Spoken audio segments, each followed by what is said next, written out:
के पहला भाग खत्म हो गया है एंड वो पैनल डिस्कशन था Mamta Mandal of Singapore, Shankar ji on screen and hello all again, Venky, Jamuna ji and Niketan ji who all were with us, जो जुड़ गए एंड जो कुछ नाम है मैं मुझे भी नहीं पता, they were new people, thank you for joining us and I hope you got the new link. तो पहले भाग में हमने देखा कि हिंदी फिल्म म्यूजिक और डिस्कशन था कि कैसे वो ग्लोबल लैंग्वेज है, एक लैंग्वेज है, एक भाषा है जो दिल से दिल को जोड़ देता है, दोस्तों को जोड़ देता है। तो अभी हम दूसरे भाग को जाने वाले हैं जिसका लास्ट टाइम आपने देखा बासु भट्टाचार्य जी के ऊपर निकेतन राव जी ने प्रेजेंट किया, वेंकी कृष्णन ने मानिक प्रेमचंद जी के बुक रोमांसिंग द सॉन्ग का इंट्रोडक्शन पार्ट, फिर पार्ट 1 मई में होने वाला है, फिर मैंने गुलजार साहब के ऊपर एक्चुअली आई मेट देम उनका वो बुक प्रेजेंट किया था और शोकेस किया था। ओके, अभी ये भाग में आज उसी का हम करने वाले। चलिए, ये पार्ट 1 तो डिस्कशन तो हो गया और मुझे कुछ कहना है। देखो, बशर नवाज साहब बहुत अच्छा लिखते हैं, मेरे दिल की बात लिखते हैं। उन्हें कामयाबी में सुकून नजर आया, उन्हें कामयाबी में सुकून नजर आया तो वो दौड़ते गए, जैसे अभी हम लोग दौड़ रहे थे, टेक्नोलॉजी भी काम नहीं कर रही थी। उन्हें कामयाबी में सुकून नजर आया तो वो दौड़ते गए, हमें सुकून में कामयाबी दिखी तो हम ठहर गए। चलिए आगे बढ़ते हैं, क्योंकि कोई यादों से जोड़ ले हमको, कोई यादों से जोड़ ले हमको, हम भी तो एक रिश्ता कभी टूटा हुआ सा थे, राइट? सो हम भी कभी टूटा हुआ रिश्ता थे, तो चलो आज रिश्तों को जोड़ते हैं, लम्हों को के करीब जाते हैं, इसे जानने की कोशिश करते हैं दास्ताने मोहब्बत की राह पर। अब ये दास्ताने मोहब्बत क्यों रखा है, ममता जी ने भी पूछा, बहुत लोग मुझे पूछते हैं इसका। The story of love of books, the story of love of music, यही हो सकता है, इसलिए ये दास्ताने मोहब्बत है। तुझ में और हम में ताल्लुक है वही, तुझ में और हम में ताल्लुक है वही, है जो रिश्ता साज धुन गजल और मिजराब में, मिजराब का मतलब दुख में, राइट? ये भी अगर बशर नवाज साहब कहते हैं, यूं ही बेसबब ना फिरा करो, कोई शाम घर में भी बरहा करो। जैसे शंकर जी कहते हैं तुम लोग बाहर क्या पार्टी करते हो जब यहाँ रेट्रो पार्टी हो रही है ऑनलाइन, राइट? यूं ही बेसबब ना फिरा करो, कोई शाम घर में भी रहा करो, रहे न रहे हम एक सच्ची किताब है, उसे धीरे धीरे आज हमारे प्यारे रमाकांत जी की निगाहों से पढ़ा करो। चलिए आज रमाकांत जी के दिल की निगाहों से डॉक्टर मृदुला धाड़े जोशी की बेहतरीन लिखावट महसूस करते हैं। ओके, तो ये बहुत अहमियत रखती है ये बुक, क्योंकि दिस इज एग्जैक्टली ये कारण है जो हम लोग म्यूजिक, हिंदी फिल्म म्यूजिक की प्रशंसा और अप्रिसिएशन का मतलब है डीप डाइव, दिल से लगा के कुछ यादों को याद करते हैं, याद भी नहीं तो प्रेजेंट में भी बहुत अहमियत रखता है। तो Ramakant ji, welcome to your your presentation and your entire book, welcome. आप थोड़े अपने बारे में बताएं, तब तक I will share the screen with all the slides. या वेल, हेलो एवरीबॉडी, मेरी आवाज को आ रही है ना? Yes. I was born and brought up in Delhi. Started working at 18 and did about 40 years service. Retired in 2016, and after that I came to Chandigarh and Mohali, living here for the last 9 years. Interested very much in reading good literature, listening to good music. That's all. That is my introduction. So I can start about the book. जी, जब तक I will pull up your slides. Go ahead. Please.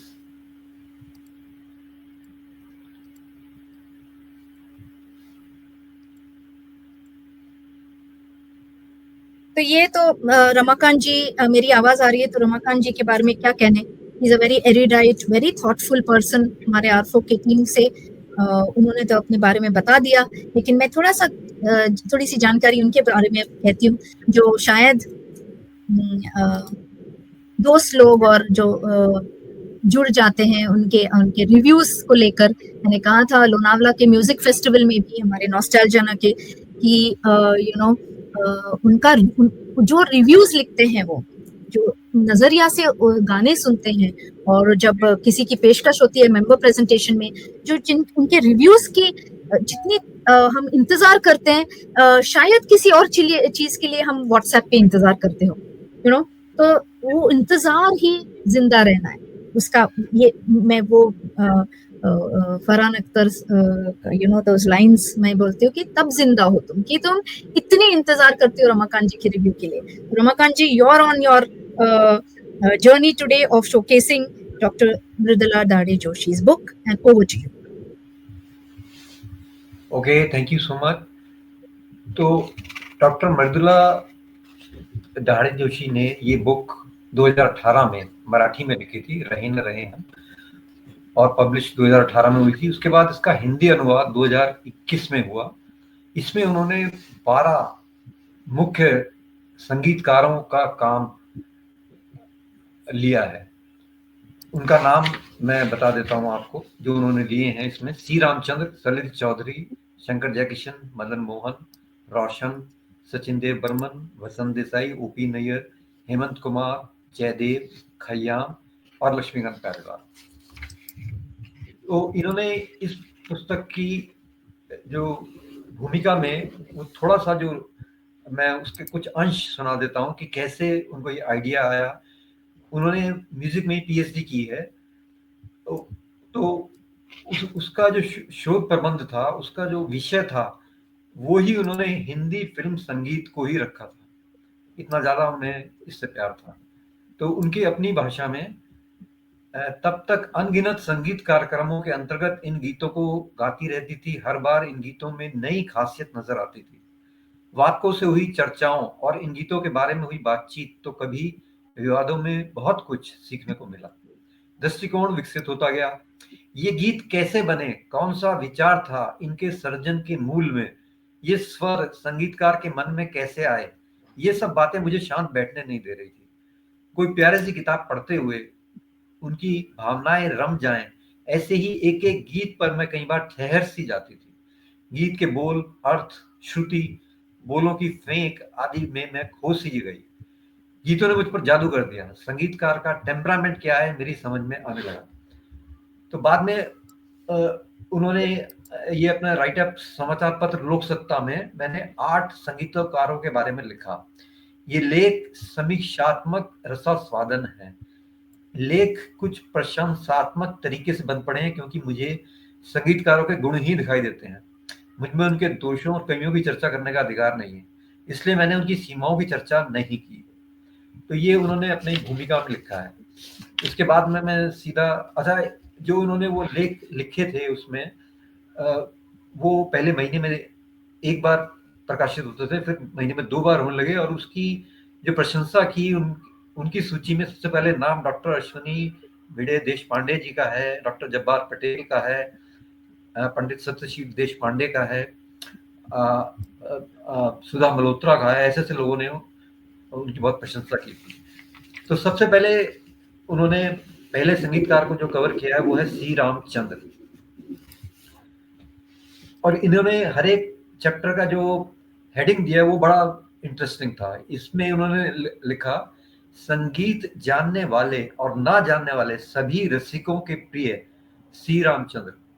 और उनके एक गाने की heading दी, आना मेरी जान संडे के संडे, जो जिससे सभी परिचित हैं।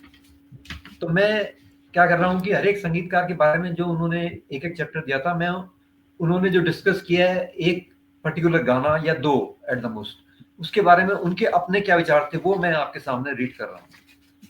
तो सी रामचंद्र का मैं गाना ले रहा हूँ जो उन्होंने लिया है, ओ चांद जहां वो जाएं, जो बहुत ही फेमस है। तो इसके बारे में वो लिख रही हैं, ओ चांद जहां वो जाएं, इस गीत में 2 अद्वितीय आवाजें और 2 अनुपम गायन शैलियां इस गीत में एक साथ प्रस्तुत की गई। आशा जी, लता जी ने कई युगल गीत गाए हैं, पर इस गीत की बात ही कुछ और है। गीत के तीनों ही अंतरे अलग अलग धुनों में बांधे गए हैं। इससे गीत बहुत ही रसपूर्ण बन पड़ा है। वो राह अगर भूलें तू राह दिखा देना, परदेश में राही को मंजिल का पता देना। इन पंक्तियों के बीच मधुर आलाप तो है ही, पर है पहला सफर उनका। पंक्ति इस कदर स्नेहपूर्ण और चिंता युक्त आवाज में गाई गई है कि चंद्रमा से किया गया अनुरोध जीवंत हो उठा है। धुन और आवाज दोनों में प्रवाह से और प्रोत है। कहना मेरे होठों पर की तो बात ही निराली है। गायिका की आवाज की सारी मस्ती और नशा कहना मेरे होठों पर रुकती हुई आहें हैं में छलक आया है। तान भी इसलिए बहुत ही नशीली लगती है। बेताब मोहब्बत का बेताब अफसाना में रूप गर्विता नायिका की अभिव्यक्ति है। उसमें समर्पण नहीं बल्कि निमंत्रण है, आवाहन है, अनुरोध नहीं, आपको निछावर कर देने का भाव है। तीसरा अंतरा ए चांद कसम मेरी भी दोनों नायिकाओं के स्वभाव प्रकट करता है। दोनों नायिकाएं एक से स्वरों में तान लेती हैं, पर रे रे नी नी प प ये स्वर लता जी के स्वर में एक आस प्रकट करते हैं, तो आशा जी की एक अलग ही खटके से लेती हैं। शब्द रचना भी गौर करने लायक है। मीरा कुमारी नायक की चिंता में व्यग्र है, तो श्यामा अपनी ही चिंता में। इस तरह अलग अलग चित्रों के लिए अलग अलग तरीके से आवाज लगाना, अलग शैली विकसित करना और धुन भी उसकी खास होना जो पर्दे पर कलाकारों के अभिनय को निखारे, ये सब किस तरह संभव हुआ होगा। मुझे हमेशा ही आश्चर्य होता आया है कि अंतरे की धुनें एक दूसरे से मिलती जुलती होते हुए होती हैं, फिर भी नवीनतापूर्ण होती है। मैं इस प्रतिभा से चमत्कृत हो जाती हूँ। तो ये उन्होंने श्री रामचंद्र के इस पर्टिकुलर गाने के बारे में लिखा है। ऐसे ही उन्होंने और भी गाने उनके कवर किए हैं, लेकिन समय का अभाव होते हुए ये गाना ही कवर किया संभव होगा। इसके बाद दूसरी स्लाइड, सलील चौधरी।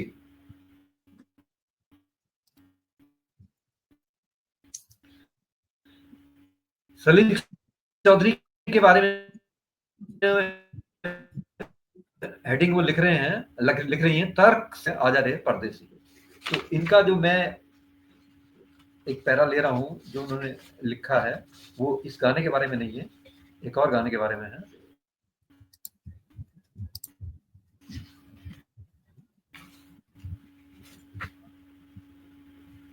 ये लिख रही हैं सुथे विगी चाहे आजारी आ निंदिया तू आ हो, या फिल्म परखा वो सजना बरखा बाहर आई हो, तुमको पुकार मेरे मन का पपीहरा के बाद दूसरे अंतरे की पंक्तियां बिल्कुल ही अलग धुन से सजी हैं, परंतु बाद की पंक्तियां पहले अंतरे के तरह ही कुछ फिल्म आनंद के गीत ना जिया लागे ना में भी किया गया है। पहला अंतरा जीने जीना भूले थे कहाँ है, और दूसरा अंतरा पिया तेरी बावरी से रहा जाए ना बिल्कुल ही अलग ढंग का है। बात की पंक्तियां पहले जैसी ही हैं। इस तरह के नए नए प्रयोग हमें विस्मित कर देते हैं। मराठी गीत में अशोक पत्की के ऐसे प्रयोग किए हैं, सपनों में मेरे कोई आए झलक दिखाए, इस गीत में देखो मेरी मन हाय रे होए वो लेके चला जाए, पंक्तियां लता जी और उषा मंगेशकर ने बहुत सुरीले और प्रभावशाली जोश भरे ढंग से गाई हैं।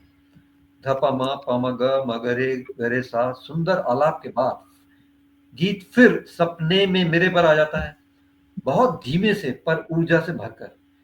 यह ऊर्जा देखो मेरे मन से प्राप्त होती है, मेरे ख्वाबों में ख्यालों में बसे, बिल्कुल ही अलग तरह का गीत है। मुखड़े के बाद लता जी का आलाप ऐसा लगता है मानो सपनों की परी धीमे से धरती पर उतर आई हो।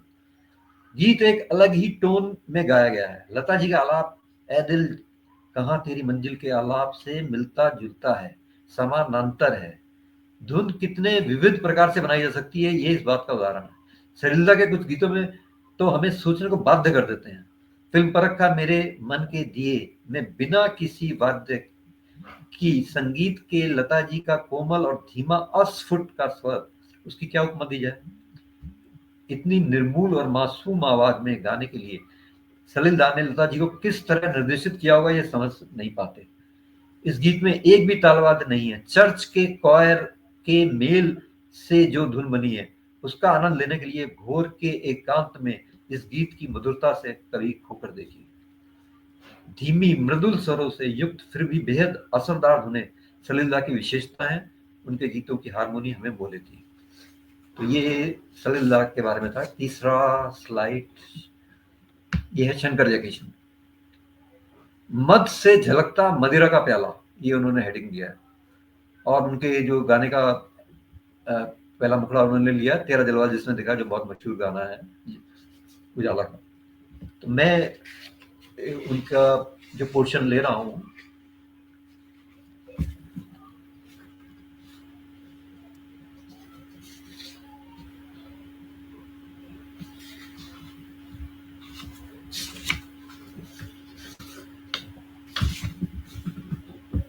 जी, तीसरी कसम के गीत में चिट्ठिया हो तो हर कोई बाँचे, गाते मुकेश भाव विवल होकर गाते हैं।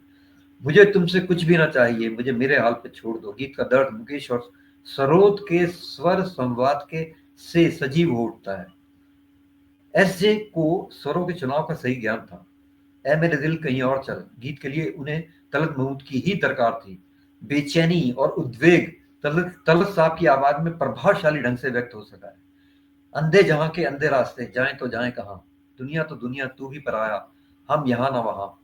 यह विदारक सत्य, दाहक व्यथा कवि शैलेंद्र गीत के द्वारा व्यक्त करते हैं। प्रेम, वात्सल्य सब अपनी जगह सही है, पर सभी रिश्ते नाते अंधेरे में लगाई गई छलांग है, अविश्वसनीय है। दुनिया के रास्तों को अंधा कहने की सच्चाई शैलेंद्र की विशेषता रही है। जलते रहे हैं, जलते रहेंगे ये जमी आसमां। यह व्यथा कहीं कवि व्यक्त करने की क्षमता रखता है जिसमें जिसने ये सब झेला हो। यह भाव और तलब की बेचैनी कर देने वाली आवाज गीत को सच्चाई के करीब ले जाती है और यह कटु सत्य हृदय को विदीर्ण कर देता है। एसजे के अधिकतर गानों की मुख्यतः लता जी ने गाया है, परंतु आशा जी, मुबारक बेगम, समर कल्याणपुर की आवाजें में भी मधुर से मधुर गीतों ने जन्म लिया है। मेरे अंग लग जा बालमा जैसा काम भावना से युक्त गीत केवल आशा जी की आवाज में ही सही लगता है। गीत इस तरह गाया है कि केवल गीत सुनकर ही अभिनेत्री पर्दे पर आसानी से अभिनय कर सकती है। पान खाए सैया हमार में कितने खटके और पेच हैं। यह गीत आशा जी की जितनी कितनी सहजता से गाती हैं। मुझको अपने गले से लगा लो या मेरे हमराई में मुबारक बेगम की अलग सी टोन कितनी भली लगी। तो ये उन्होंने शंकर जयकिशन के बारे में लिखा था। Next slide. नेक्स्ट जो म्यूजिक डायरेक्टर उन्होंने लिए हैं वो हैं मदन मोहन। इसके लिए उन्होंने कितना अच्छा हेडिंग लिखा है, दर्द के लिए भटकता एक अश्वत्थामा। कितना ये गूढ़ हेडिंग लिया है उन्होंने, दर्द के लिए भटकता एक अश्वत्थामा। और गाने का हेडिंग लिया है उन्होंने, जाना था हमसे दूर। तो मैंने उनका जो चुना है पोर्शन लिखा हुआ वो ये है। मदन मोहन का संगीत करुण रस का अक्षय निर्झर है। महाभारत का चरित्र अश्वत्थामा जिस तरह माथे पर एक रिश्ता गाव लेकर जीता है, उसी तरह मदन मोहन जी भी दिल में दर्द लिए जीते रहे। जिंदगी में मजा नहीं आ रहा यार कहकर उदास होकर मदन मोहन जब माई रे का से कहूं जैसे गीत की धुन बनाते हैं, तो वह मात्र बौद्धिक सर्जन नहीं होता, उसके अंतर मन में चल रहे भावनात्मक संघर्ष का फल होता है। एक अद्वितीय स्वर शिल्प जन्म लेता होता है। कलाकार का खुद अपने से, अपनी कला से, सारी दुनिया से लगातार मानसिक संघर्ष जारी रहता है। इस संघर्ष का प्रभाव संगीतकार की रचनाओं में साफ झलकता है। तभी तो ये दुनिया, ये महफिल मेरे काम की नहीं, स्वयं मदन जी का जीवन गीत मालूम होता है। वे फिल्म दुनिया में होकर भी यहाँ के नहीं थे। वे ताउम्र दुख झेलते रहे और दुखों से लड़ते रहे। मदन जी के असंख्य गीतों में स्वरों के लगाव का, स्वर को एक खास स्तर से लगाने का अभ्यास विशेष रूप से देखने में आता है। इसी स्वर की विशेष श्रुति का प्रयोग केवल शास्त्रीय संगीत में ही किया जाए, यह तथ्य मदन जी में आवश्यक नहीं माना। मदन जी ने इन श्रुतियों के प्रयोग से गीत के बोलों को गहरा अर्थ प्रदान किया। शास्त्रीय संगीत में रागों के अनुसार स्वरों को खास तरह से लगाया जाता है।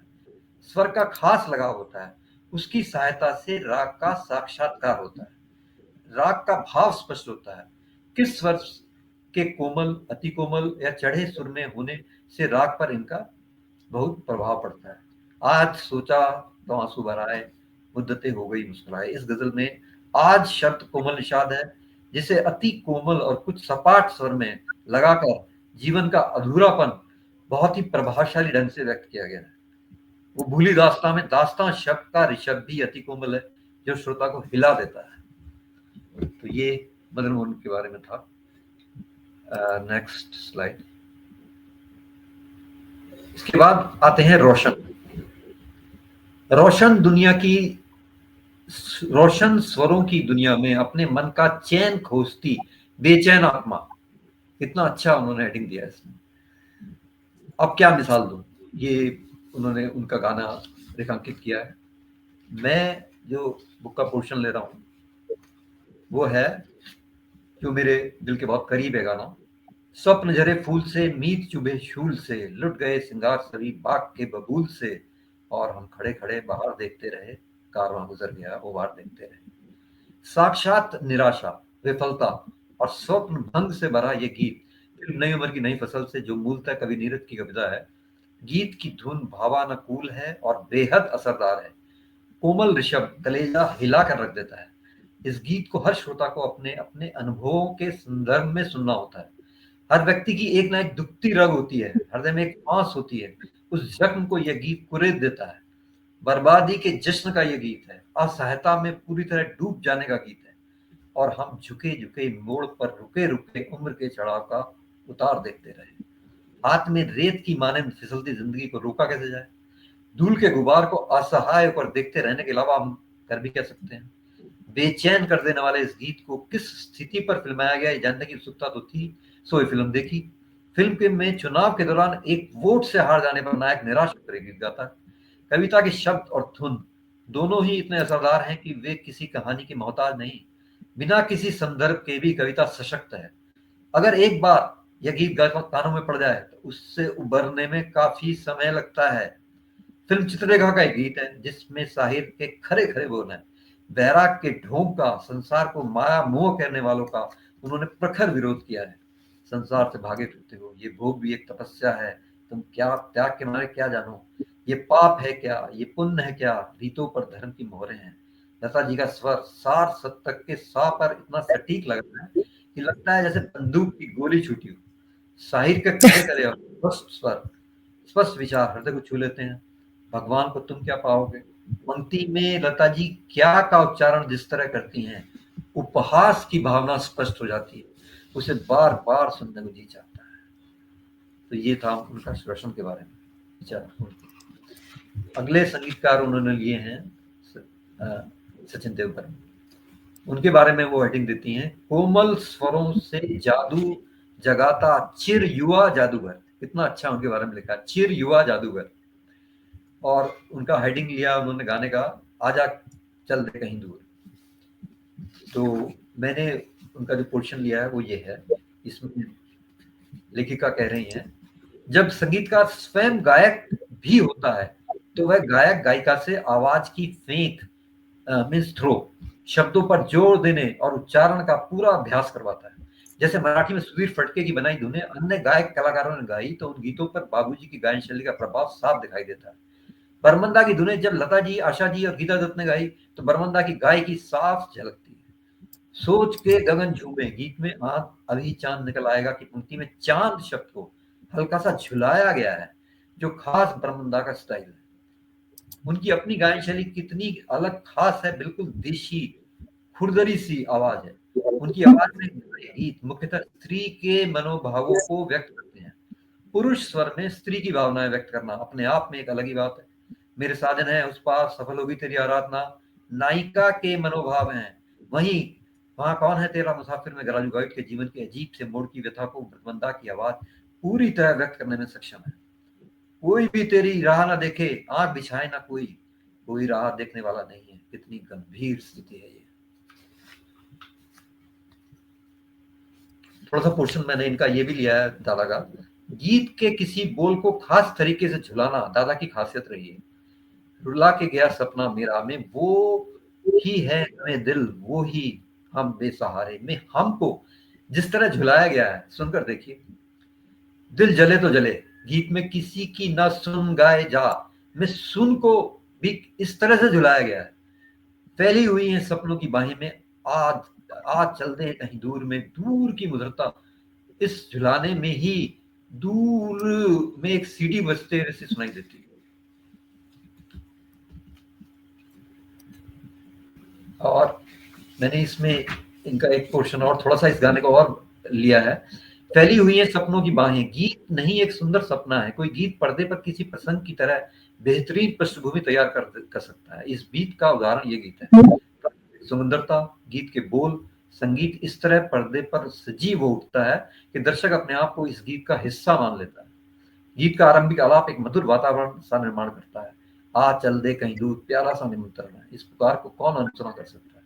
अंतर की दो पंक्तियां एक ही सांस में गाई गई हैं और अंतिम शब्द ऊंचे स्वरों पर दूर शब्द को इस मधुरता से झुलाया गया है कि वाह, सुनकर लगता है कि हम कहीं दूर, कहीं हरियाली में विहार कर रहे हैं, ठंडी ब्यार बह रही है, कहीं दूर निकल जाने को जी करता है। मात्र 4.25 मिनट का गीत हमें इस जीवंत अनुभव करा देता है। चमत्कार और कैसा होता है। इसके बाद है नेक्स्ट स्लाइड, बसंत Desai.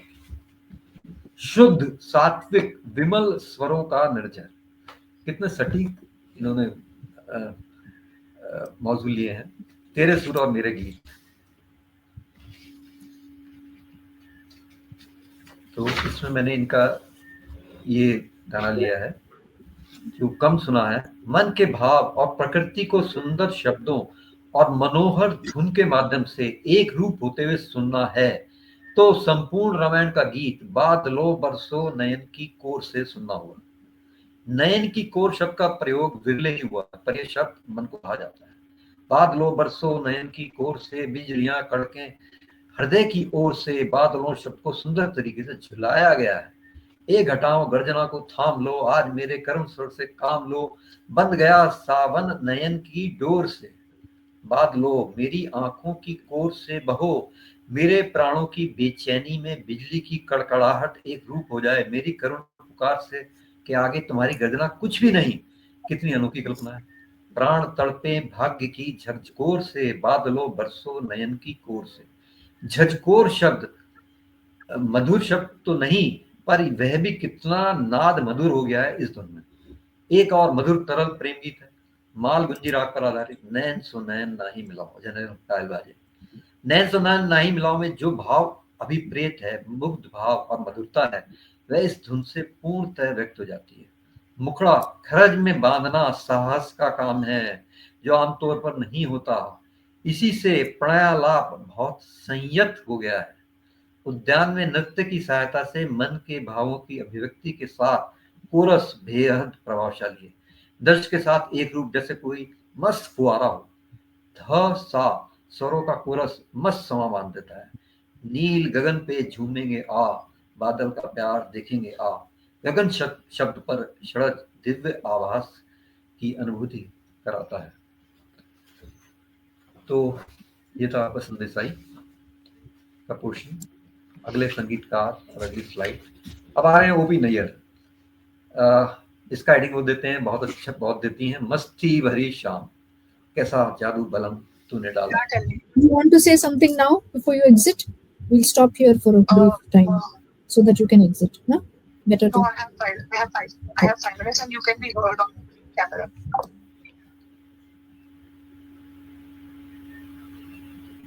Go ahead, Ramakant ji. Okay. तो मैंने ओपिनियन जी का जो गाना चुना है वो जिस पर उन्होंने अपनी मत अभिव्यक्त किया वो ये है। नाचनी बड़ी रंगी है वादा तेरा।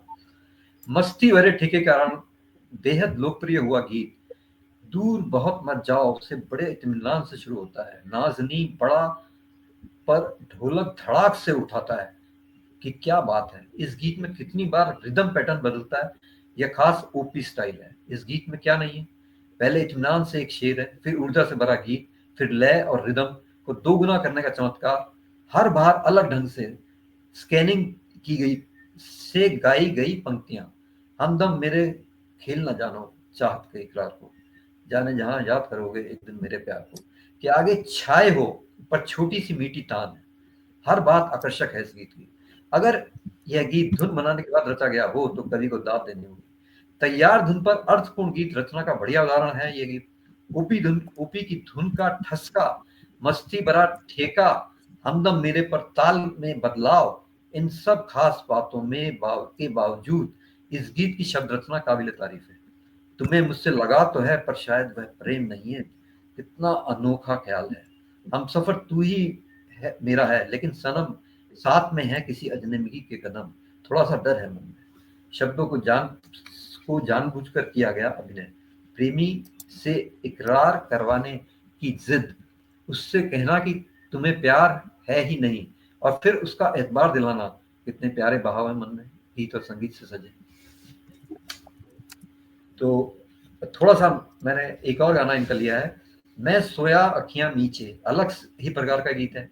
ओपी ठेठ देसी संगीतकार थे, पर वे भी किस कदर भावना प्रधान हो सकते थे इस गीत से पता चलता है। इस गीत को उनके बनाए तरल कोमल गीतों का मुकुट मणि कह सकते हैं। वासनाहीन एकांत में प्रेमी जन, एक दूसरे के साथ का स्वर्ग सुख है। सुख की चरम सीमा है, आंखें मुंद जाती हैं, दुनिया के झगड़ों से दूर एक दूसरे के साथ, अब क्या चाहिए। इस गीत को रफी साहब गाते नहीं, कानों में गुनगुनाते हैं, अस्फुट स्वर में मन की बात कहते हैं। प्रेमिका की जुल्फों के साए में बैठा शांत तृप्त प्रेमी, प्रेमिका हुंकार से अपने मन की बात कहती है। ये मेरे नैन कंवारे तेरी अखियां देख के हारे, कंवारे नैन, कितनी प्यारी कल्पना है। आंखों की पराई नजर ने भी नहीं छुआ है, आंखों को पराई नजर ने भी नहीं छुआ है, कितनी गहरी संवेदना है। कमर जलालाबादी ने 2 शब्दों में बहुत कुछ कह डाला है। तो ये अभिनय पे था। अभी यहाँ पे थोड़ा सा पॉज लेंगे हम रमाकांत जी, एंड मैं जरा कल्पना जी से प्लीज रिक्वेस्ट करती हूँ कि वो अपने थॉट्स और व्यूज शेयर करें यहाँ तक, ताकि we can get her feedback and she can go for her show as well. जी Kalpana ji. Thank you so much Ramakant ji, आपने इंडीड मृदुला जी की बुक को काफी डीपली पढ़ा है, and we've had the good fortune of meeting her very recently, I mean last year, around the end of last year in Thane, and मुझे जो उनकी एक बात अच्छी लगती है लिखने की, जो उनका स्टाइल ऑफ राइटिंग है, कि बहुत आर्टिकुलेट लिखती है लेकिन सिंपल होता है। मतलब कई बार क्या होता है ना, जब आप बहुत आर्टिकुलेट लिखने की कोशिश करते हैं तो ना गुत्थी में फंस जाता है, शब्दों का वो भारी भरकम इस्तेमाल, या फिर वो लंबे लंबे सेंटेंसेस, वो नहीं होता है उनका। उनकी राइटिंग में ना लिखती बहुत लिटरेचर लेवल पे है। मतलब उनकी मराठी में भी अगर आप उनकी किताब पढ़े, उन्होंने एक मुझे बुक गिफ्ट की थी जो कि मराठी में थी, तो वो जो बुक है उसको भी मैंने पढ़ने की कोशिश की, ऑल्दो मेरी मराठी उतनी अच्छी नहीं है, I am just learning right now, लेकिन समझ में आती है। और उनका जो एक understanding of the music directors and the songs है, वो जितना डीप मेलोडी में है उतना ही डीप लिरिक्स में भी है। तो होता ये है कि जब आप किसी गाने को, अब जैसे रहे ना रहे, मतलब जो एक गाना है लेकिन उसको उन्होंने एज अ टाइटल जो यूज किया है, या फिर जो उनकी अगली जो किताब है अफसाना लिख रही हूँ, वो लिख रही है, वो अफसाना ही लिख रही है उस गाने के बारे में, और उन गीतों के बारे में जिसके बारे में वो बताना चाह रही है, या फिर उन फिल्मों के बारे में जिसमें वो चाहती हैं कि लोग उसको सिर्फ एज अ फिल्म ना देख के एज अ लिटरेरी वर्क देखें। तो मैं भी हाईली रेकमेंड करूंगी ये किताब। अगर आपको मराठी आती है तो मराठी लीजिए, क्योंकि उनका जो ओरिजिनल जो राइटिंग है वो मराठी में बहुत फ्लुएंट आता है, लेकिन हिंदी अनुवाद और हिंदी में भी वो उतनी ही पारंगत हैं। और उनको जब बोलती है ना, वो उनके लाइव शोज अगर आपको सुनने का मिले तो जरूर सुनिएगा। बहुत as a matter of fact information देती है। मुझे वो चीज़ बहुत अच्छी लगती है कि आप जब किसी को कुछ नॉलेज पार्ट कर रहे हो ना, उसको बैठा के लिखा के पढ़ने की जरूरत नहीं है, आप बात करो, अपने नॉलेज से उनको भेजो, तो वो उन तक ज्यादा आसानी से पहुंचता है, और उनकी बातों का जो नॉलेज है ना वो वैसी ऑडियंस तक आता है। तो thank you so much for this, and रहे ना रहे हम बहुत अच्छी किताब है, अफसाना लिख रही हूँ ये भी बहुत अच्छी किताब है, जरूर। और डॉक्टर दांडे she is very active on social media also, तो अगर आप लोग को मौका मिलता है उनसे बात करने का या फिर उनसे डिस्कस करने का उनकी किताब के बारे में, जरूर कीजिएगा। बहुत इंटरेस्टिंगली वो एंगेज करती हैं अपने ऑडियंस को। So thank you so much Ramakant ji, आपने अच्छी किताब को एक और अच्छा आयाम दिया अपने डिस्कशन से। Thank you Thank you Kalpana ji, and that was a great insight on the Gen Alpha जिन्होंने सुना part 1. Thank you so much, and yeah, more on the next book we're having. I think Venki will be presenting. Thank you so much for your time, and I know you have a show. Everyone should attend the Musically show. It's at 8:30, right? 8:30. 8:30 Tonight Prasad it Pant is 8:30. Otherwise, it's 10 p.m. on Tuesdays and Thursdays. Musically, and go to Musically website MUZICALLI and log in there and MUZICALLI. yeah, LLI and Z के साथ है, and go to the website and register for that if you want to see the show at 8:30. Please do that. You will Thank love you it. so much. Thank you. Bye. Thank you. Thank you, Kalpana ji. Okay, over to you, Ramakant ji. Let me just put your book on showcase. We have Shankar ji with us, and I'm not letting him go anywhere. Okay. So, Yeah. एक minute. Let me just bring your slide up. Hemant Kumar. हाँ, एक minute. Full screen layout. Yes. Okay. Oppenauer हो गए अभी. अभी जयदेव जी हैं. इसके बाद जयदेव जी हैं. आपको हेमंत कुमार चाहिए? ओके. ओके. ओके, ठीक है. Thank you. तो मैं एक बार बता रहा था कि ये जो हिंदी का ट्रांसलेशन है वो उन्होंने खुद नहीं किया, वो चित्रा पिंपले ने किया उनका अनुवाद. तो हेमंत कुमार पर हेडिंग उन्होंने लिखा है गहन, गंभीर और गहरे. या सो रमाकांत जी, वेंकी जी का प्रश्न था किसने ट्रांसलेशन किया था, तो वो आंसर. हाँ, वो है Chitra Pimple. Okay, Chitra thank Pimple you. इन्होंने किया है. तो हेमंत कुमार का जो चैप्टर है उसका हेडिंग उन्होंने दिया है गहन, गंभीर और गहरे. और गाने का लिया उन्होंने मन डोले मेरा मन डोले. तो मैंने जो उनका पोर्शन लिया, उनका लिखा हुआ मैं पढ़ रहा हूँ. जब हम कुछ दिल ने कहा था या धीरे धीरे मचल ए दिल बेकरार सुनते हैं तो हमारा मन गवाही देता है कि हम कुछ नया अनोखा सुन रहे हैं. यदि हमारे मन की भावनाएं संगीत का रूप ले पाती तो वे इसी रूप में होती. भावनाएं स्वर का रूप लें और परत दर परत खुलती जाएं. ऐसा कुछ अनुभव हमें हेमंत कुमार की धुनें सुनकर होता है. उनकी धुनों में वातावरण का निर्माण करने की अद्भुत क्षमता है. कुछ दिल ने कहा सुनिए, आपकी आंखों के सामने धूसर सी भोर, ओस की चमचमाती बूंदें, हरियाली, ठंडक आ जाती है. पक्षी का कलरव, ओस की बूंदों सी मासूम मुस्कान, होठों पर मन की बात लिए नायिका की तरल अवस्था, सब कुछ सामने साक्षात हो जाता है. उस ठंडक का अनुभव कीजिए और ऐसी ही बात कैसे होती है सोचते रहिए. यही संगीतकार श्रोता के सामने सा किया आज मुझे नींद नहीं आएगी गीत के बहाने ठेठ कोठा साक्षात खड़ा कर देता है. गीत के साथ ही वहां की मस्ती और नृत्य का जोश श्रोता को हर एक कच्चे पान की बीड़ी के संगत के साथ रंगीन होती जाती रात में होश खोने और रत जगह का अनुभव करा देता है. मात्र 4 मिनट में जो चमत्कार कर सके वही असली संगीतकार हेमंत कुमार. तो इनका थोड़ा सा पोर्शन मैंने और लिया है. और जब ये कहते हैं कभी रात के सन्नाटे में रहस्यमयता का अनुभव करना हो या किसी पर जान लुटाना हो, हेमंत के अलावा और किसका गीत सुनेंगे.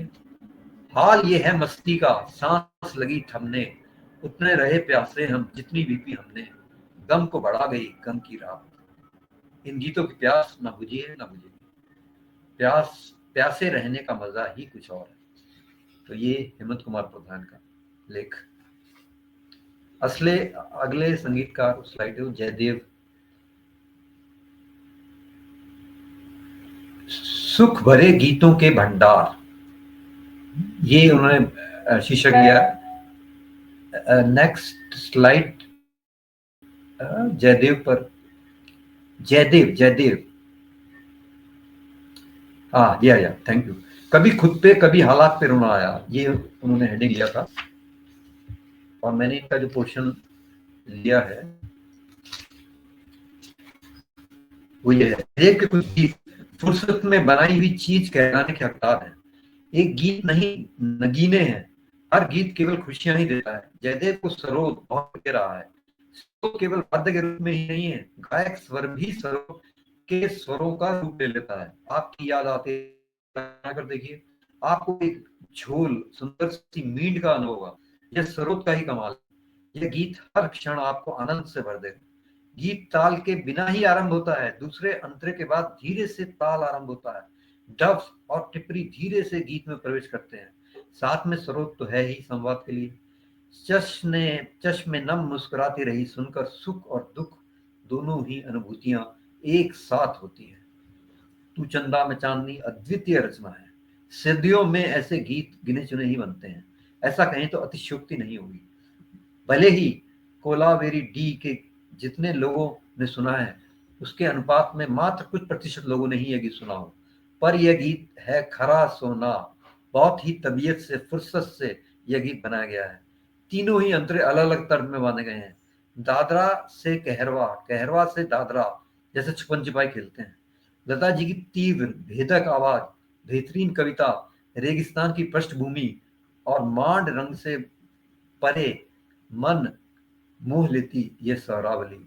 केसरिया धरती लगे, अंबर लालम लाल, अंग लगाकर साहिबा कर ले मुझे निहार। ये थे जयदेव। अगले गीतकार हैं, संगीतकार हैं खयाम। इनको हेडिंग देती हैं लेखिका राजसी शानदार, और लाइन लेती हैं इनकी गाने का, आप यूं फासलों से गुजरते रहे, जो लता जी का गाया बहुत खूबसूरत गीत है। मैं इनका जो पोर्शन ले रहा हूं वो ये है। लता जी की आवाज में खयाम साहब की जितनी भी संगीत रचनाएं हैं उनमें बारीक जगहों को कुशलता पूर्वक गाना, आवाज को फेड इन और फेड आउट करने की क्षमता चरम अवस्था में दिखाई देती है। एक गीत है अपने आप रातों में चिलमने सरकती हैं। फिल्म की नायिका को नींद में चलने की आदत है और उसका व्यवहार भी रहस्यमय है, सो इस गीत का खास होना लाजमी था। कमाल अमरोही कुछ हट के खास आते थे। इस गीत का मजेदार वाकया अनीता पाध्याय की मराठी पुस्तक इश्का जहरी प्याला में पढ़ा। किसी एक संगीतकार को एक गीत संगीतबद्ध करने के लिए दिया गया था। उसने इतने अधिक वाद्यों का प्रयोग किया कि कमाल अमरोही ने कहा कि इस गीत सुनकर तो नायिका को नींद ही खुल जाएगी। उन्होंने गीत को नकार दिया।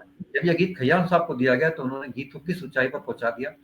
सरकती शब्द पर वाद्यों की गतिविधि से वास्तव में सरकने का एहसास होता है। रहस्यमयता, रात के धुंधलके की चादर, आधी रात का सन्नाटा, सीधे कलेजे पर गिरती हो उसकी बूंदे, जैसे दिल के पर्दों पर गिर रही हो शबनम सी। पांव जाने किस जानिब वे उठाए उठते हैं। वह दिशाहीन भटकना, नायिका कुछ नहीं करती, अपने आप सब हो जाता है। यह भाव, यह सब कुछ लता जी की तरल धूमिल आवाज में नजरों के सामने आ जाता है। कमाल है। तो ये था जयदेव पर उनका लेख। एक खयाम साहब। सॉरी, और मैंने उनका एक और रचना ली है। सुलक्षणा पंडित को अपने भाग्य को सराहना चाहिए कि उन्हें खयाम साहब के पास इतनी सुंदर रचनाएं गाने का अवसर मिला। तू ही सागर है तू ही किनारा और माना तेरी नजर तेरा प्यार हम नहीं की पतली तीखी आवाज का टेक्सचर श्रोताओं ने सराहा। माना तेरी नजर में गीत में तेरा प्यार शब्द का उच्चारण, वो षड़ज बहुत करुण है। अंतरे में धोखा दिया गया है खुद को मोहब्बत के नाम से, में तार गंदार निश्चय ही खयाम साहब की सूझबूझ है। इसी गीत का एक अंतरे में जिसको निखारा है हमने तमन्ना के खून से, कि तर्ज में परिवर्तन अनोखा है। खमाज और तिलंग रागों के मनोहारी मिश्रण से शायद यह हुआ है। खमाजी राग शायद यही है। इन दोनों ही रागों में कोमल दैवत नहीं होता जिसका प्रयोग यहाँ हुआ है। उसी चमत्कारी कोमल दैवत के कारण ही गुलशन में उस बहार के हकदार हम नहीं कि व्यथा गहराई से व्यक्त हो सकी है। ऐसे ही गीतों में संगीतकार की रचना धर्मिता का परिचय होता है।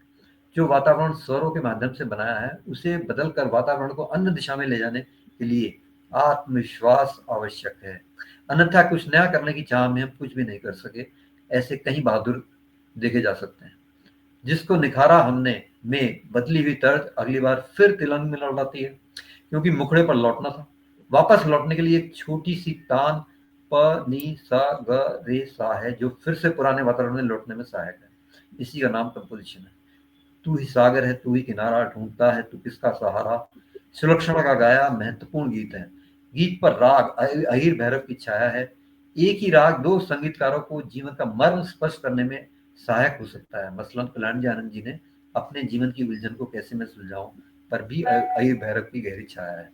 हालांकि दोनों गीतों को भिन्न भिन्न तरीके से पेश किया गया है। तो ये खयाम। और लास्ट जो उन्होंने संगीतकार लिए हैं वो है जोड़ी संगीत लक्ष्मीकांत प्यारेलाल। जो मांगोगे वही मिलेगा, जादू की पोटली।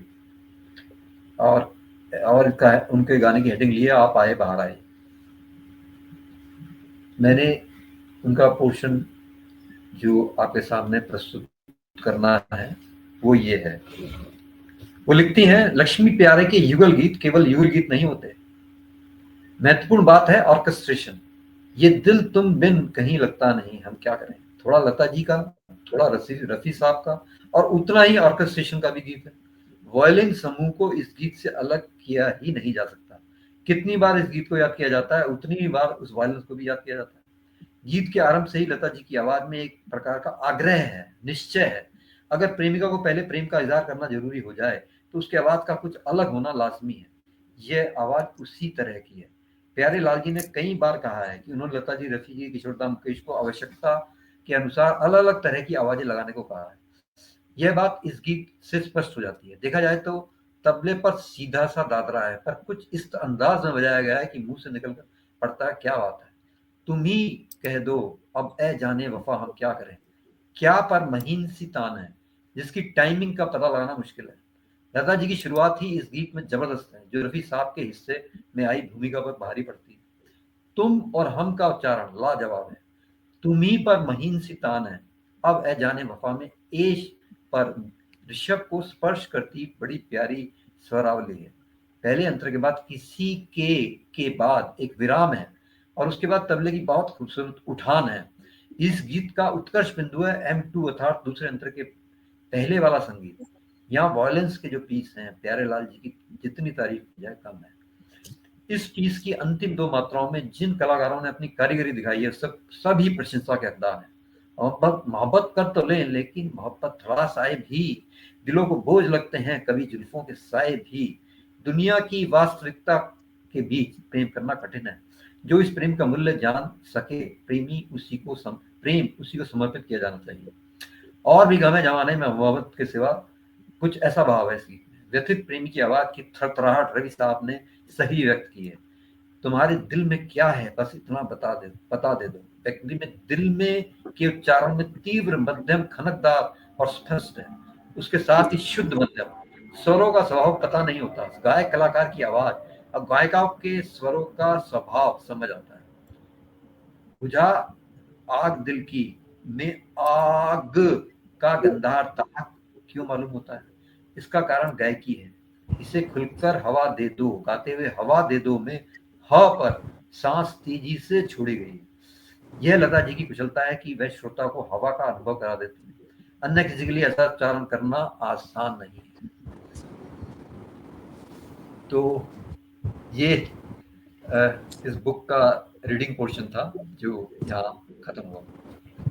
वाह Ramakant ji, we want you to go on. Mamta ji को कुछ कहना है इमीडिएटली, शी इज लाइक मुझे कुछ बोलना है रमाकांत जी को। कहिए ममता जी। प्लीज रमाकांत जी बहुत बहुत धन्यवाद। आपने इतने जिसको कहते हैं डिटेल्स किताब की इतनी अच्छी जी ममता जी, आपकी आवाज नहीं आ रही है, थोड़ी जोर से कीजिए प्लीज। I can hear. आ रही है थोड़ी जोर से। हाँ मुझे तो बिल्कुल नहीं आ रही। बहुत बहुत आभार रमाकांत जी आपका कि इतनी अच्छी किताब से हमारा तारुफ कराया आपने। और हम चाहेंगे कि हमारे जितने लेखक मित्र हैं आपके इस ज्ञान से भी वंचित ना रहें, और हम आपको दोबारा जोड़ना चाहेंगे अपने साथ हिंदी फाउंडेशन की किसी बातचीत की चर्चा में, कि आपका जो ज्ञान और एक्सपीरियंस है ये हम जैसे जो हम तो सेवा कर रहे हैं भाषा की, लेकिन बहुत से लोग हैं जो लिखने में और पढ़ने में और संगीत में रुचि रखते हैं। और मैं आपको आज यहाँ से निमंत्रण दे रही हूँ कि कभी हो तो हमारे मंच के और हमारे साथियों के भी ये नॉलेज शेयरिंग सेशन रख पाए अगर हम, तो आपके आभारी रहेंगे। और इतनी जो डॉक्टर जोशी जी की किताब, मृदुला जोशी जी की किताब है, ये हम चाहें कि हम भी पढ़ के अगली सेशन में आपके साथ जुड़े, ताकि भाषा और संगीत दोनों की समझ हमारे से थोड़ी सी और बढ़े। तो आपका बहुत बहुत आभार। शंकर जी आपका भी बहुत बहुत आभार। और Candy, thank you for opening this door for me, of a new door that I need to enter for increasing my knowledge and awareness. आपका बहुत बहुत धन्यवाद कैंडी। शंकर जी बहुत अच्छा लगा आपसे मिलके। और रमाकांत जी आपको सुन के ही लग रहा है कि और कितना सुने, कितना ज्ञान है, हम लोगों को एक ड्रॉप मिला है उसका केवल। अरे सही कहा, ये एब्सोल्युटली। ये सारा ज्ञान डॉक्टर जोशी का है, मेरा नहीं मैडम। नहीं, बट लेकिन आपने जिस तरह सार निकाला है उसको समझने के लिए उतनी जी, समझ होना बहुत जरूरी है। Thank you so much, thank you so much. yes, thank you so much, Mamta ji. You're always welcome to Nostalgiana musically presentations and programs, and you're always welcome to reach out to any of us. Thank you so much for your time also in Singapore. Okay, let's go to our the boss. अच्छा रमाकांत जी, आपके slides में मुझे जरा एक और थोड़ा सा ये दिखाना है। इसके बाद रमाकांत जी प्लीज शेयर आपके पर्सनल रिव्यू, बिकॉज मुझे एक्सप्लेन करना है ऑडियंस को। हाँ, देखो, जब हम लोग बुक शोकेस करते हैं तो we are showcasing verbatim exactly the emotion and the thought and the flow and the construct of the construct, मतलब जो लिखावट होती है, ओके, एंड भाषा भी, सब चीज, और मूड भी एक होता है, राइट? वो भी हम एग्जैक्टली अप्रिसिएशन की तौर से करते हैं। एज तुच्छ चीज है, हम लोग कौन, हम ऑथर्स तो है नहीं। Author is the biggest person when you are reading the book. उनकी बेबी होता है, राइट? उनका लाइक बच्चा होता है बुक।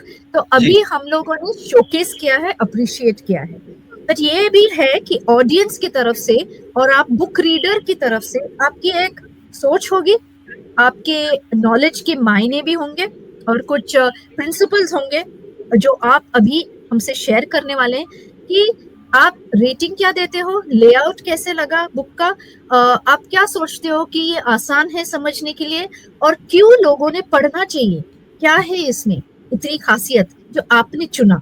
तो अब इसके बारे में प्लीज हमें 4 लाइन या 5 मिनट में बता दीजिए। जी जी। तो मुझे I thoroughly enjoyed reading this informative and engrossing book. As far as marks are concerned, I would give 9 out of 10. Layout बहुत अच्छा है, प्रूफ रीडिंग बिल्कुल, प्रूफ रीडिंग की गलतियां बिल्कुल नहीं है। बस एक थोड़ा सा जो मुझे पॉइंट नहीं समझ में आया था कि उन्हें अगर 12 संगीतकार लेने थे तो उनमें मेरा ये कहना है कि मानना है कि उन्हें नौशाद जरूर लेना चाहिए था, even at the cost of exclusion of Laxmikant Pyarelal. और मैं ये नहीं कह रहा हूँ कि लक्ष्मीकांत प्यारेलाल का काम मुझे नहीं अच्छा लगता है, they have done enormous work and they are very close to my heart, but the point is if 12 were to be taken then we have to do some chipping and chopping, otherwise she could have taken 13। तो दूसरी बात ये है कि अगर शुरू के ही ये मैं बेंचमार्क की मान रहा हूँ 1950 का बेंचमार्क, उसके बाद का अगर पहले के हैं तो उसमें फिर वो 3 जो महारथी हैं, आरसी बोराल, पंकज मलिक और अनिल विश्वास तो आते ही आते हैं सबसे पहले, but I don't think all this was in her mind, so we should not take away the credit from her. She just started writing write-ups for a newspaper, and it took the shape of a book ultimately, depending on the huge response, positive response of the readers, including some VIPs. तो मैं थोड़ा और इसके बारे में बताना चाह रहा हूँ कि हाँ जी, it's a pleasure to enjoy the deep dive attempted successfully by the erudite and knowledgeable writer into the sea of innumerable Hindi film songs, to zero in on the most significant work of the chosen 12 music directors and then analyze them in a systematic, honest and humane way to get into the mind of the MD while composing a particular song, to give emphasis to a particular letter or word depending upon the state of mind of the character, which could go a long way in taking the story of the film along smoothly. उन्होंने ये बार बार कहा है कि एक particular word या एक word में, एक शब्द में एम्फेसिस दी गई है तो क्यों दी गई है, 2 वर्ड्स के बीच में पॉज दिया गया है तो क्यों दिया गया है, उसको समझाने की कोशिश किया। तो ये बहुत ही अच्छा है। उनकी लैंग्वेज जो हिंदी का ट्रांसलेशन है वो संस्कृताइज्ड हिंदी बिल्कुल नहीं है, बड़ी आम भाषा है। जो म्यूजिकली इंक्लाइंड है, जो रागदारी को समझते हैं उनको तो अच्छी लगेगी ही, जो राग एग्नोस्टिक पीपल हैं like me, they will also love it. और ये मैं मानता हूँ ये उनकी बुक की सफलता का सबसे बड़ा पॉइंट है कि ये book not only for the classes, it is for the masses also. बहुत सरल ढंग से लिखी गई है, जो संगीत को समझने में बहुत आसानी इससे मिलेगी। और अरेंजर पर भी वो बहुत टाइम लगाती हैं। अरेंजर का जो कितना बड़ा काम है फिल्म संगीत में, अरेंजर का काम। और उसके बाद जो कई गाने में जो बहुत विस्परिंग साउंड होती है, फिर एकदम ऊपर साउंड ले जाते हैं, वो किस तरह से होती है, मीडियम और हाई ऑक्टेव तक कैसे सिंगर ले जाते हैं। तो इन सब बातों को उन्होंने बड़े विस्तार से उन्होंने वर्णन किया है। और लिरिक्स पर का तो ध्यान दिया ही है उन्होंने कि किस किस टाइप के और कौन एक्टर उस गाने को गाएगा, उसके अनुसार गायक ने जो अपनी आवाज को मॉड्यूलेट किया वो कैसे किया, वो भी उन्होंने इसका भी वर्णन किया है बहुत अच्छी तरह। तो मेरे हिसाब से तो कोई भी संगीत प्रेमी जिसका संगीत में रुचि है, जिसको वास्तव में, उसको ये बुक पढ़नी ही चाहिए, क्योंकि ये बहुत सरल तरीके से उन्होंने एक जो बहुत माने हुए संगीतकार हैं, 12 संगीतकार, उनका जो मुख्य कार्य था उसको रेखांकित किया है, उसकी बारीकियों के बारे में बताया है, ऐसे बताया है कि हर किसी को समझ में आए अच्छी तरह। और एक गाने की बात जहां तक है कि इस पूरी बुक को में से एक गाना कौन सा चुने जिससे कि ये पूरी बुक इस का सार इसमें आ जाए, तो मैं बेधड़क गाने को चुनूंगा, जीत ही लेंगे बाजी हम तुम, खेल अधूरा छूटे ना। ओके, ठीक है, वो दैट्स अ फैबुलस सॉन्ग। मेरी भी इटर्नल लव सॉन्ग। अभी मैं तब तक जब तक ये तैयार करती हूँ, I know in 5 minutes we are going to close. तहे दिल से धन्यवाद Ramakant ji. I have had the absolute pleasure of working with you in this past few days too, and I like the way you, मुझे बहुत पसंद आया जैसे आप बहुत कम शब्दों में, दो आपके रिव्यूज तो बहुत बड़े होते हैं, लेकिन जब आप रखिए, बिकॉज हमें बहुत पसंद है, सबको बहुत पसंद है, लेकिन आप जब किसी के साथ काम करते हो तो 1-2 शब्द में आप बहुत कुछ कह लेते हो। तो ये खासियत जो बोलने में कम शब्द हो लेकिन लिखावट में बड़े शब्द हो, वो बहुत कम लोगों में ये खासियत है। और आप कहिए अगर ये गलत है जब मैं कह रही हूँ, बहुत कम आप बोलते हो लेकिन लिखते, my God, amazing. So I am sure you know ये सब लोग मुझसे सहमत होंगे। और कुछ प्रश्न आए, my only question in slide on SDB RDB together, दोनों एक ही में है क्या? जो प्रश्न आए हैं, वेंकी ने पूछा है, आप हमें बताएंगे जरा, बुक में दोनों को कवर किया है? ये प्रश्न आ रहे हैं लोगों से। नहीं, वो आरडी को नहीं कर पाई। आरडी 12 के कवर में नहीं है, आरडी नहीं है, नौशाद नहीं है, चित्रगुप्त नहीं है, ये मतलब रवि भी नहीं है, बाकी सब। हाँ, मेरे फेवरेट्स नहीं है इसमें।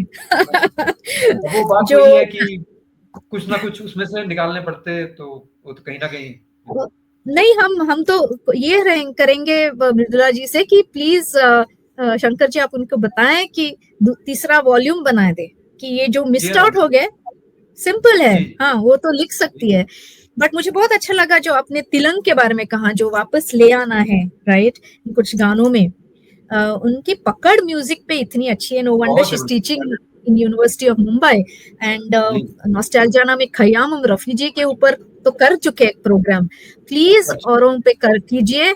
हमें भी सुनना है रवि के बारे में, Vasant Desai, all these we want to listen to.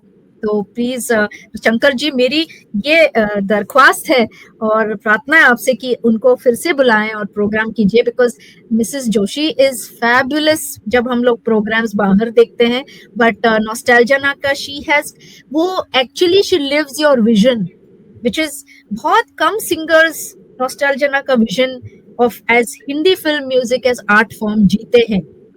ये ऑथर जो जीती है, ये which is very rare to find, so she is really a blessing to all of us, and Ramakant ji himself can write about the other authors. आपके लिए एक compliment है, वेंकी जी कह रहे हैं, and जमुना जी भी वही कह रही है. Other music directors, Shankar ji, please bring Mridula ji on your program again to explain the musicality. मुझे एक बात कहनी थी आपके रिव्यू से, as an anchor for you, Ramakant ji. मुझे लगता है कि every time we speak of lyrics, Shankar, this is also for you. आपने अभी जो पढ़ा, एक बार आपने कहा नीरज ने लिखा है, फिर आपने कहा डिफरेंट राइटर्स ने लिखा है, आपने सारे लिरिक्स पढ़े.